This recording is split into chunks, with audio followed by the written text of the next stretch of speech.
네, 오늘은 주님께서 이 땅에 오신 주님의 탄생을 기념하는 성탄 주일이고요.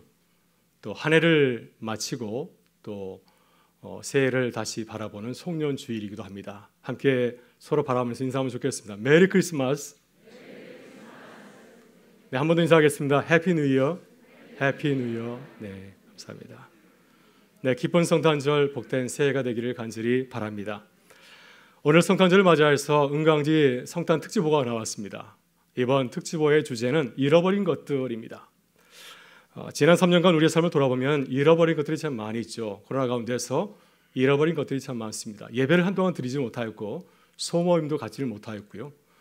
또 함께 식사를 나누지도 못하였습니다. 우리 교회는 예배 마치고 식당에서 함께 교제하였는데 지난 3년 가까이 함께 식당에서 식사 교제를 나누지 못하였습니다. 지난 3년을 돌아보게 되면 참 잃어버린 것이 많다. 또 잃어버린 시간이라고 말할 수 있을 것 같습니다. 저도 은강지 백향나무 칼럼을 준비하면서 한번 제 삶을 돌아보았습니다. 무엇을 잃어버렸는가? 잃어버린 것 생각하다 보니까 걱정과 염려가 생기더라고요. 하나님을 바라볼 때도 기뻐하지 못하는 제 모습을 보게 되었습니다. 그런데 준비하는 가운데서 한 가지 사건이 또 올라왔습니다. 올해 우리 가정은 안식년을 맞이해서 유럽을 잠시 다녀왔는데요. 여행 중에 중요한 소지품을 잃어버린 사건이 있었습니다. 그것도 마지막 날에 잃어버렸습니다. 중요한 소지품이었는데 바로 제가 쓰고 있는 이 안경입니다. 이 안경을 잃어버렸습니다. 이태리 로마 스페인 광장에서 잠시 자리에 앉았다가 일어설 때 안경이 들어있는 가방을 두고 자리를 뜨게 되었습니다. 한참 후에 이 사실을 알게 되었어요. 생각해보니까 스페인 광장에 길바닥에 두고 왔더라고요. 로마는 소매치기 도둑이 많은 곳입니다. 또 사람이 굉장히 많이 있는 붐비는 곳이 바로 이 스페인 광장입니다. 그러니 당연히 누군가 손을 닿겠죠. 아마 없을 거야. 하지만 기대하는 마음을 가져서 한 20여간 열심히 뛰어갔더니 글쎄 이 안경이 있는 겁니다. 얼마나 기뻤는지 모릅니다. 할렐루야. 근데 안경을 잃어버린 그 사건을 통하여서 놀라운 은혜를 깨닫게 되었습니다. 우리 가족은 여행 가운데 큰 어려움이 없었습니다. 두 딸이 잘 준비해져서 예정대로 또 잘 지내게 되었고요. 또 소매치기나 도둑을 만나지도 않았습니다. 그러니 큰 감사가 없었습니다. 열심히 준비했으니 당연히 이런 결과가 있는 거지라고 생각했는데 안경을 잃어버린 사건을 통해서 다시 돌아보니 모든 것이 하나님의 은혜였습니다. 우리가 잘 준비해서 어려움이 없었던 것이 아니라 하나님께서 도우셨기 때문에 잘 다녀왔다는 사실을 비로소 깨닫게 되었습니다. 여러분 잠시 3년을 돌아보시길 바랍니다. 잃어버린 것들이 많이 있을 거예요.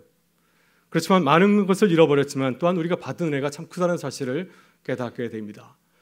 믿음의 눈으로 바라보게 되면 많은 은혜가 있습니다.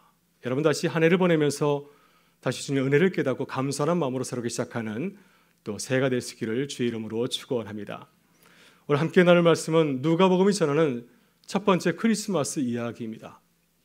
우리는 이야기를 잘 알고 있죠. 매년 성탄절마다 이 말씀을 읽고 묵상하기에 또 말씀을 듣기 때문에 너무나 잘 알고 있습니다. 첫 번째 크리스마스 때 일어난 일들을 순서적으로 잘 나열할 수도 있습니다. 그렇기 때문에 우리는 이 말씀을 읽을 때 큰 감동과 기쁨을 누리지 못할 때가 있지 않습니까? 이것이 또한 설교자의 또한 고민이고 기도 제목이기도 합니다. 오늘 말씀을 다시 묵상하게 읽어보게 되면 하나님이 주신 놀라운 선물이 담겨 있습니다. 우리가 전혀 예상하지 못했는데 주님이 주시는 뜻밖의 선물이 있습니다. 이 선물을 발견하고 기뻐하는 시간이 되기를 간절히 바랍니다. 여러분 예수님은 언제, 어디서, 어떻게 태어나셨나요? 우리는 이 세 가지 질문을 잘 생각해 보아야 됩니다. 예수님은 언제 태어나셨는가? 예수님은 어디서 태어나셨는가? 그리고 어떻게 태어나셨는가? 이 세 가지 질문을 잘 이해해야 또 주님이 주시는 선물을 깨달을 수 있습니다.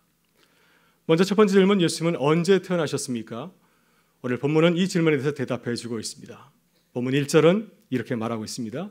그때 가이사 아구스토가 영을 내려 천하로 다 호작하라 하였으니 예수님께서는 로마 제국의 초대 황제였던 아구스토가 다스리던 그 시대에 태어났습니다. 로마의 초대 황제 아우구스투스는 아주 위대한 인물입니다.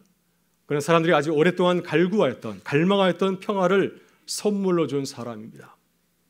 그는 로마 제국에 다스리는 영토에 있는 많은 사람들에게 자신의 그 시민들에게 평화를 제공하겠다고 선포하고 선전하였습니다. 당시 로마에는 전쟁의 신을 모시는 야누스 신전이 있었습니다. 근데 전쟁이 있을 때에는 이 야누스 신전의 문을 열어두었는데 아우구스토는 500년 만에 이 전쟁의 신 야누스 신전의 문을 닫았다고 합니다. 이 말의 뜻은 무엇인가요? 이제 로마에는 전쟁이 사라졌다. 평화의 시대가 도래했다는 사실을 말하고 있습니다. 그만큼 그는 강력한 군사력으로 바다와 땅에서 지상과 해상에서 해적과 이민족을 물리치고 박스 로마의 평화 시대를 열은 주인공입니다. 여러분, 지금도 사람들은 평화를 갈구하고 있습니다. 여러분, 지난 3년간 코로나 가운데서 우리는 얼마나 불안해하였습니까? 혹시나 내가 이 전염병에 걸려서 생명이 위험해지는 것은 아닌가, 이런 걱정하지 않았습니까? 코로나가 아주 무서운 바이러스이기 때문이죠. 그래서 우리는 착실하게 마스크를 착용하고 3년을 지내왔습니다. 지금 예배 시간에도 우리는 마스크를 쓰고 예배를 드리고 있습니다. 그러나 지금 시리에서는 마스크 착용이 해제된 거 여러분 아시죠? 또 이제 다음 달 1월에는 실내에서도 마스크 해제, 전면 해제가 또 적용될 예정이라고 합니다. 근데 많은 사람들은 걱정하고 있습니다. 너무 일찍 마스크를 해제하는 것은 아닌가, 혹시 하는 마음으로, 여전히 불안한 마음으로 우리가 살아가는 세상을 바라보고 있습니다. 바로 여기에 주님께서 우리에게 오신 이유가 있습니다. 주님은 우리에게 평화를 주기 위해서, 평안을 주기 위해서 우리에게 오셨습니다. 예수님이 아기 예수로 오셨을 때 하늘의 천군 천사가 이렇게 노래합니다. 지극히 높은 곳에서는 하나님께 영광이요, 땅에서는 하나님이 기뻐하시는 사람들 중에 평화로다. 여러분, 로마의 황제 아우구스투스는 평화를 주겠다고 공언하였습니다. 그러나 그 약속한 그 평화는 완벽한 평화가 아니었습니다. 아주 제한된 사람들에게 허용하는 그러한 제한된 그런 평화였습니다. 예수님께서는 모든 사람의 평화의 왕으로 오셨습니다.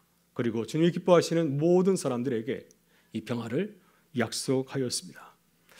여러분, 우리도 살아가면서 이 선물을 깨닫고 그 선물을 누리며 살아가는 주님의 백성 되기를 간절히 소망합니다. 다음으로 둘째 질문, 예수님은 어디서 태어나셨나요?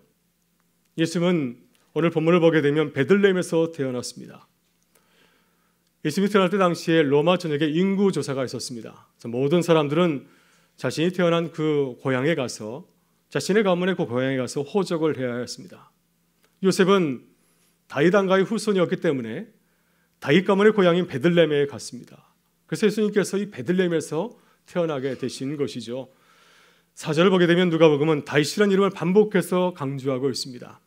요셉도 다윗의 족속이므로 베들레헴이라는 다윗의 동네로 호적하러 올라가니, 이 말씀은 예수님이 다윗의 왕의 후손이기 때문에 다윗의 마을에서 태어났다는 사실을 강조하고 있습니다. 그렇다면 이 사실을 강조하는 이유는 무엇일까요? 당시 유대인들은 다윗과 같은 메시아를 기다리고 있었습니다. 다윗과 같은 메시아가 와서 이스라엘을 구원해 줄 것을, 우리를 회복해 줄 것을 갈망하고 있었습니다. 그래서 예수님께서 이 땅에 오셨을 때 많은 사람들이 예수님을 향하여서 어떻게 불렀습니까? 다윗의 자손이라 불렀습니다. 다윗의 자손 예수여, 우리를 불쌍히 여겨 주옵소서.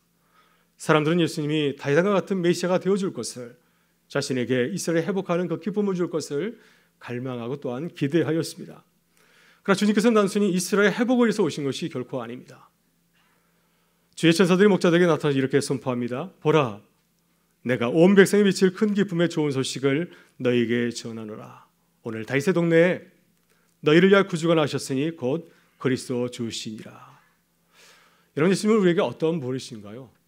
왜 그분은 우리에게 오셨습니까? 그분은 우리에게 복음을 주시게 오셨습니다. 그분은 우리의 주님이십니다. 구주이십니다. 11절에서 헬라어, 구주는 헬라어로 소테로 가는데 그 뜻은 구원자라는 뜻을 담고 있습니다. 주님께서 우리를 죄와 죽음으로부터 구원하기 위해서 우리에게 찾아오신 것입니다.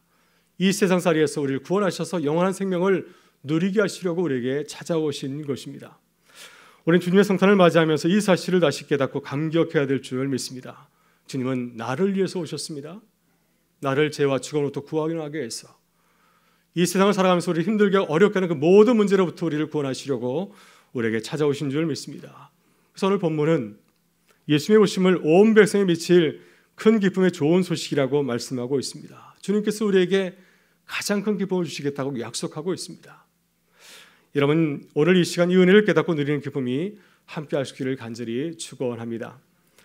마지막 셋째 질문, 예수님은 어떻게 태어나셨습니까? 오늘 본문은 예수님의 탄생에 대해서 말씀하면서 두 가지 중요한 사실을 우리에게 전해주고 있습니다. 하나는 구유입니다.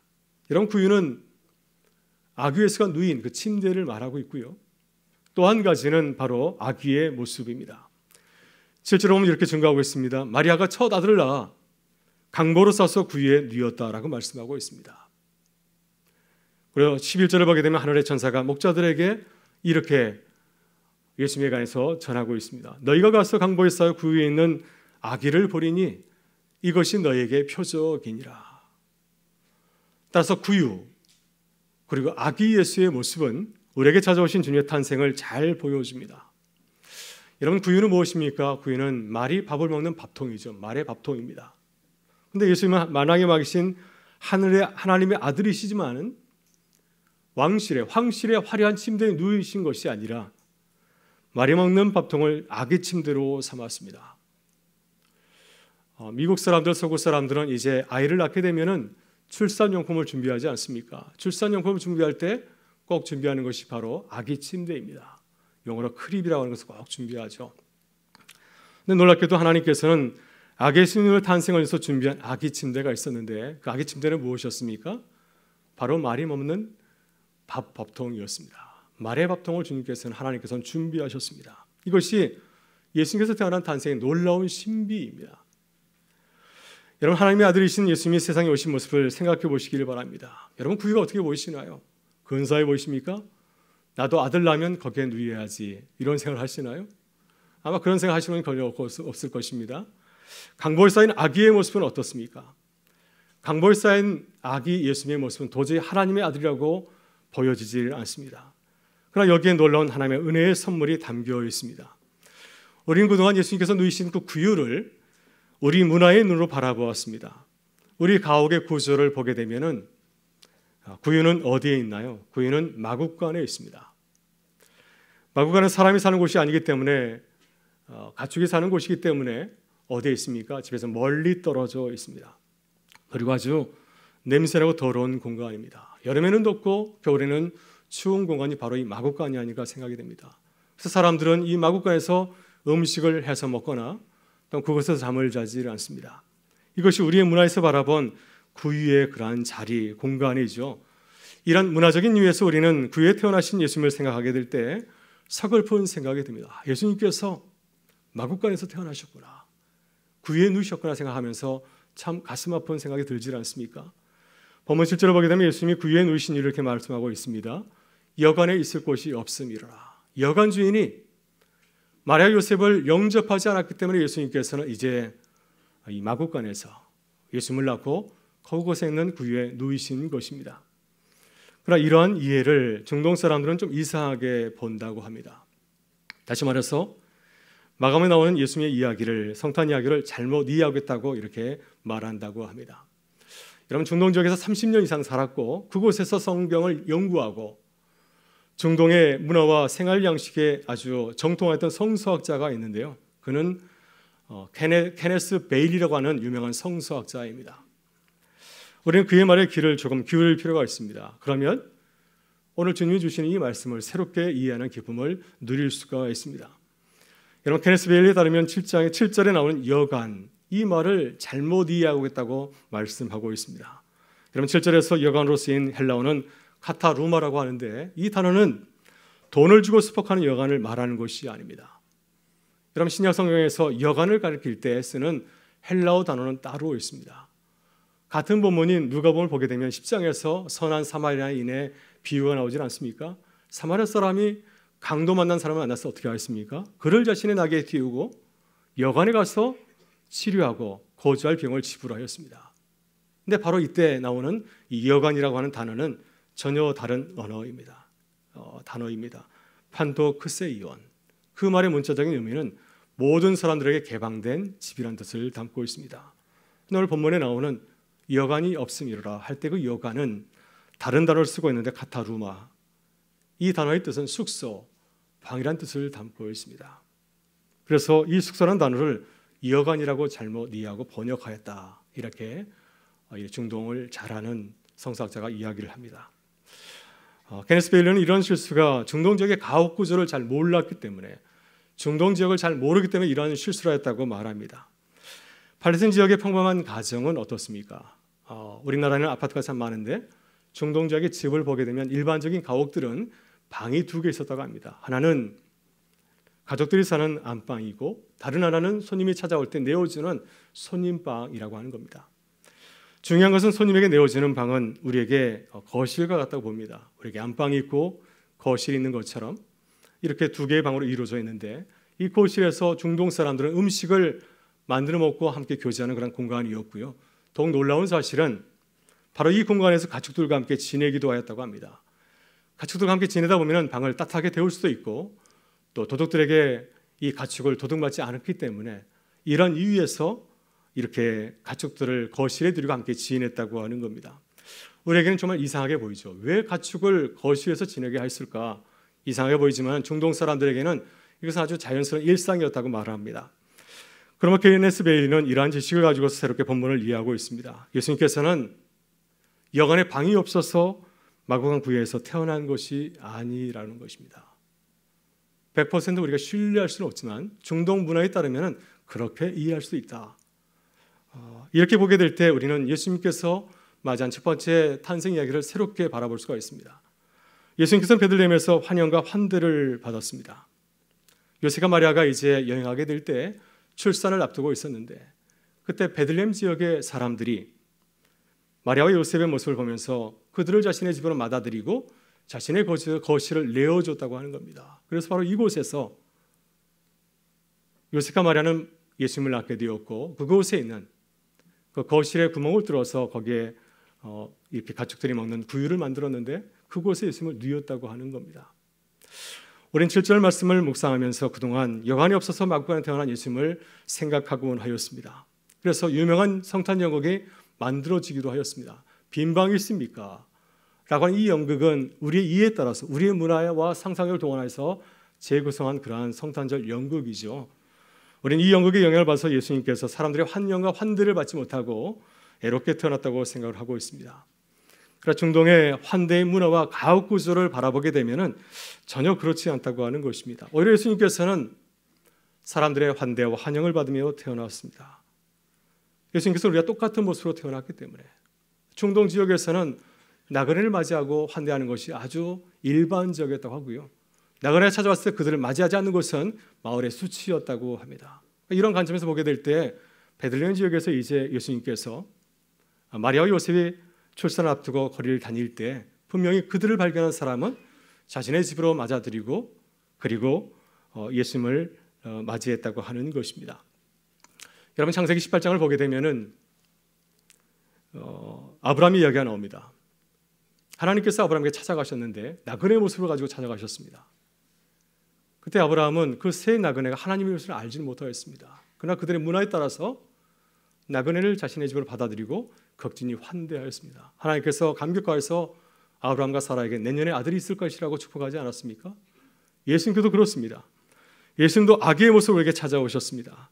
그 사람들은 주님을 두려워하지 아니하고 기쁘게 맞이하고 다가갈 수 있었습니다.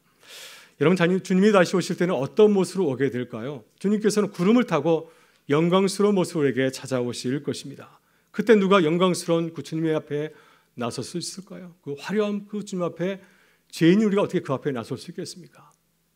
그러나 예수님께서는 처음 오셨을 때는 갓난아기의 모습으로 오셨습니다. 화려한 황실의 침대에 누이신 것이 아니라 평범한 가정집에 있는 말구 위에 누우셨습니다. 가장 낮은 모습으로 우리에게 찾아오셨기 때문에 누구든지 주님을 맞이하며 환대를 베풀 수 있었습니다. 이것이 주님의 성탄이 주는 놀라운 뜻밖의 선물입니다. 여러분 그렇습니다. 주님은 아기의 모습으로 오셨기 때문에 누구든지 주님을 만나며 또 찾아갈 수 있었습니다. 본문 8절 이하를 보게 되면은 첫 성탄의 소식을 듣고 찾아온 목자들의 이야기가 나옵니다. 이런 목자들은 사회적으로 신분이 낮고 천한 사람들이고 또 사람들에게 소외를 받은 사람들이었습니다. 그들은 마을 한가운데 살아간 것이 아니라 변두리에 살고 있는 그런 자들이지 않았습니까? 주님께서는 자신이 이 땅에 오신 목적을 이렇게 말씀하셨습니다. 나는 잃어버린 자들 위해서 오셨다라고 말씀하셨는데 바로 그 잃어버린 자들이 바로 이 목자들이 아닐까요? 주님 목자들을 위해서 그들이 친히 찾아올 수 있도록 그의 누신 아기의 모습으로 찾아오신 것입니다. 주님이 태어나실 때 주의 천사가 목자들에게 찾아가서 주님의 탄생 소식을 이렇게 알렸습니다. 오늘 다윗의 동네에 너희를 위하여 구주가 나셨으니 곧 그리스도 주시니라. 너희가 가서 강보에 쌓여 구에 누워 있는 아기를 보리니 이것이 너희에게 표적이니라. 8절 이하를 보게 되면 주의 천사들은 영광스러운 모습들에게 목자들에게 나타났습니다. 그때 목자들은 천사를 만났을 때 크게 반긴 것이 아니라 크게 두려워했습니다. 왜냐하면 자신들이 가까이 다가갈 수 없는 모습으로, 아주 영광스러운 모습으로, 또 아주 위대한 모습으로 찾아오셨기 때문이죠. 그래서 주님께서는 목자들에게 찾아갈 때 어떻게 오셨습니까? 그렇게 높고 영광스러운 모습으로 찾아가지 아니하시고 강보에 쌓여 구에 있는 아기의 모습으로 목자에게 다가왔습니다. 따라서 목자들은 주님을 찾아가서 만나게 되었을 때 주님 보기를 무서워하지 않았습니다. 주님은 누구에게나 마음을 열게 하는 갓난아기의 모습으로, 갓난아기의 모습으로 다가오셨기 때문이죠. 그래서 목자들은 신분이 낮고 천한 사람들이지만 만왕의 왕이신 하나님의 아들을 찾아가서 기쁘게 맞이할 수 있었습니다. 따라서 목자들이 기쁘게 주님을 맞이하고 환대하는 기쁨을 주님께서는 자신의 낮은 모습을 통해서 그들에게 선물로 주신 것입니다. 오늘 본문을 읽으면서 아주 오래전 일이 생각이 났습니다. 저희 가정이 이제 프린스턴 신학교 유학을 갔을 때의 일입니다. 저희는 가구가 있는 기숙사방을 이렇게 신청하였는데 저에게 배정된 방은 가구가 전혀 없는 기숙사방이었습니다. 소파도 없고 그리고 침대도 없었습니다. 그래서 첫날 밤을 바닥에 타올을 깔고 지낼 수 있는 잠을 자야 되는 그런 형편이었습니다. 이 안타까운 유학생의 그 사정을 알고 다른 유학생 가정에서 저에게 많은 것을 도와줘서 침대도 주었습니다. 바람을 부어서 만드는 고무 튜브로 된 침대를 주어서 잤는데 아침에 일어나니까 바람이 다 빠져서 바닥에 자고 있는 저희를 발견하게 되었습니다. 어쨌거나 하여튼 사람들이 저희를 환영하고 환대해서 유학생활을 잘 시작할 수 있었습니다. 수년이 지난 후에 저희 가정도 어려운 가정을 도울 수 있는 기회가 있었습니다. 무작정 미국에 와서 기숙사를 구하지 못한 가정이 있더라고요. 그래서 학교 밖에 방을 구해야 되는데 그 기간 동안 저희는 그 후배 목사님에게 방을 내주었습니다. 저희가 거실에서 지내고 그 목사님의 가정을 안방에서 자게 해서 또 한 2주간 그렇게 지낸 그런 기억이 있습니다. 그래서 후배 목사님이 이 미국에서 생활을 잘 시작할 수 있도록 환대를 베푼 참 즐거운 또 그런 추억이 있습니다. 오늘 우리는 첫 번째 크리스마스 환대하는 그런 모습을 오늘 한번 살펴보았습니다. 주님을 환영하고 환대하는 사람들의 모습을 살펴보았습니다. 주님께서는 구에 누이신 아기 예수님을 오셔서 목자들이 주님을 두려워하지 않고 기쁘게 맞이할 수 있도록 이렇게 도와주지 않았습니까? 베들레헴 사람들은 어떻습니까? 조선을 앞둔 마리아와 요셉을 기쁘게 맞이하고 환대하여서 예수님께서는 베들레헴에서 이제 들어가서 환대와 대접을 받고 또 자신의 아기를 낳아서 예수님을 구유에 누일 수 있는 그런 은혜를 누리게 되었습니다. 여러분 우리도 주님의 모습을 배우고 본받을 수 있기를 바랍니다. 우리 교회가 구유에 누이신 아기로 오신 주님의 모습을 배우기를 원합니다. 그래서 모든 사람들을 환대하고 환영하는 주님의 교회가 되기를 주의 이름으로 축원합니다. 낮고 겸손한 모습으로 환대하고 평화의 영으로 오신 예수 그리스도의 복음을 모든 이에게 전하는 주님의 교회와 성도 되실 수 있기를 주의 이름으로 축원합니다.